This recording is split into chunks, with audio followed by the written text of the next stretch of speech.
Sir నమస్తే sir. నమస్తే.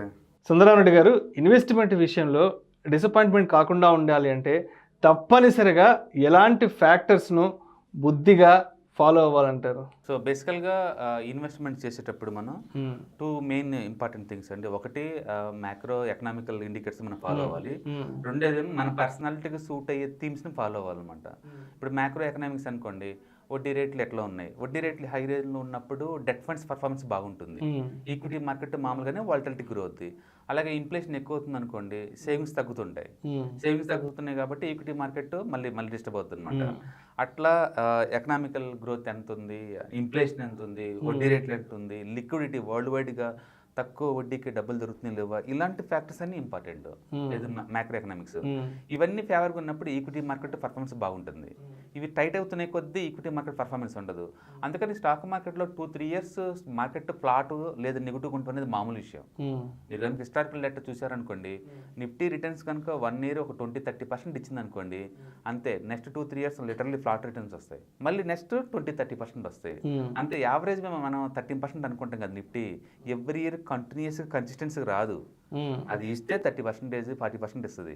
ఇవ్వనప్పుడు 0 లేదా ఫ్లాట్గా ఉంటాయి. అట్లా 2-3 years అలా జరుగుతుంటాయి అనమాట.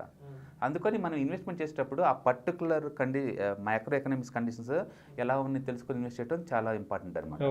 రెండోది స్టైల్ ఫ్యాక్టర్స్. స్టైల్ ఫ్యాక్టర్స్ అంటే మన పర్సనాలిటీకి ఏ టైప్ ఇన్వెస్ట్మెంట్ థీమ్ వర్కౌట్ అవుద్ది, దాన్ని బట్టేసి నీకు రిస్క్ రివార్డు, రిస్క్ డైవర్సిఫికేషన్ ఇలాంటివి జరుగుతుంటాయి అనమాట.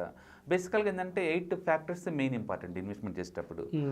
మీరు వాల్యూ తీసుకుని ఎంటవచ్చు. వాల్యూ థీమ్ అంటే ఫండమెంటల్తో కంపేర్ చేసుకున్నప్పుడు స్టాక్ డిస్కౌంట్ రేట్కి దొరుకుతుంది అనుకోండి, దాన్ని మనం వాల్యూ ఇన్వెస్టర్స్ అంటారు. అంటే వాళ్ళు ఏంటంటే లో పీఈ స్టాక్ చూసుకుంటూ ఉంటారు. అంటే బేసిక్గా వారన్ బఫెట్ ఇలాంటి ఫాలో అయిన థీమ్స్ అనమాట వాల్యూ ఇన్వెస్టర్స్ అంటే.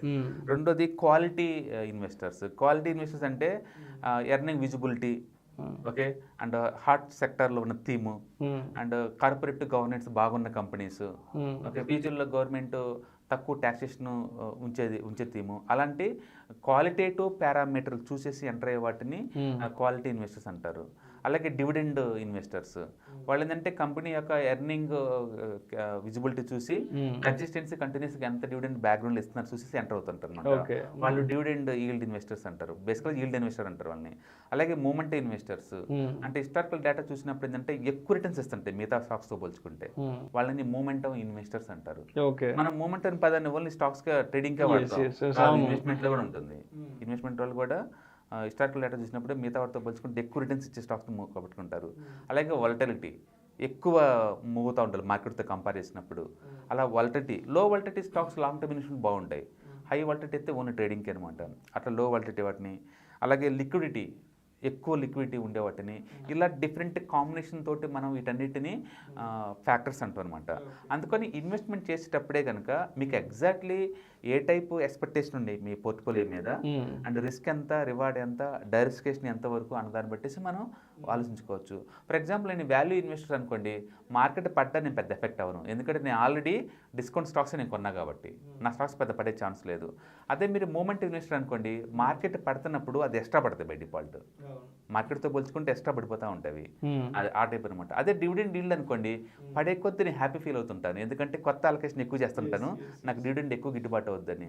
అంటే మార్కెట్ వాలటిలిటీ కానీ, మార్కెట్ అప్ అండ్ డౌన్స్ కానీ అన్ని టైప్ ఆఫ్ ఇన్వెస్ట్మెంట్ పర్సనాలిటీని ఒకేలాగా ఎఫెక్ట్ చూపించేవాడు, డిపెండింగ్ అపాన్ ద మీ టైప్ ఆఫ్ స్టైల్ని బట్టి అనమాట. అందుకని మీకు ఏ టైప్ థీమ్ కంఫర్ట్, మీకు ఎక్స్పెక్టేషన్ ఏంటో క్లారిటీ ఉంటే మనం డైవర్సిఫికేషన్ చేసుకోవచ్చు. అందుకని ఎవరైనా ఒక పోర్ట్ఫోలియో బిల్డప్ చేసుకునేటప్పుడు ఈ మ్యాక్రో ఎకనామిక్స్ కండిషన్స్ని అండ్ ఈ ఫ్యాక్టర్స్ని కనుక మనం కన్సిడరేషన్ చేస్తే ఒక క్లియర్ కట్ అంటే గోల్ ఓరియంటెడ్ థీమ్లోనే ఇన్వెస్ట్ చేసుకోవచ్చు అనమాట. లేకపోతే రాంగ్ చాయిస్, ఐటీసీలో ఎంటర్ అయ్యి స్టాక్ ఇయర్లీ 30% పెరగాలంటే పెరగవు. అలాగే మూమెంట్ బాగున్నట్లు తీసుకొని నాకు వాల్యూ తక్కువ రేటు దొరకాలంటే దొరకవు. ఆ థీమ్ బట్టే ఉంటుంది అనమాట. అందుకని పోర్ట్ఫోలియో బిల్డప్ చేసుకోవడం అనేది వెరీ ఛాలెంజింగ్ యాక్చువల్గా. అందుకనే రిటైల్ పబ్లిక్ ఏంటంటే ఇండివిజువల్ స్టాక్స్తో కంపేర్ చేసుకున్నప్పుడు ఇదే థీమ్స్ తోటి నీకు ETFs, index funds, mutual fund దొరుకుతాయి. అందులో పెట్టామనుకోండి ఎక్స్పర్ట్స్ కేర్ చేసుకుంటారు కాబట్టి మనకి ఈజీగా ఉంటుంది అనమాట. అందుకని ఇన్వెస్ట్మెంట్ చూస్తాను సింపుల్గా ఉన్నా సరే అది కాంప్లికేటెడ్ థింగ్, ఎందుకంటే మీరు ఎగ్జాక్ట్లీ ఏం ఎక్స్పెక్ట్ చేస్తున్నారో క్లారిటీ ఉంటేనే దాన్ని చూడగలుగుతారు అనమాట. లో బీటా స్టాక్స్ అనుకోండి మార్కెట్ పర్సెంట్ పెద్ద పడవు. ఇప్పుడు Colgate, Nestle, ITC type movement ఎక్కువ ఉన్నాయి. మార్కెట్ పర్సెంట్ రోజుకి 5-10 పడుతూనే ఉంటాయి. సో అందుకని మీ రిస్క్ ప్రొఫైల్ తగ్గట్టు, రిటర్న్స్ తగ్గట్టు డైవర్సిఫికేషన్ చేసుకోవాలంటే ఫ్యాక్టర్స్ మీద మీకు మంచి ఐడియా ఉండాలి. Thank you sir, thank you so much.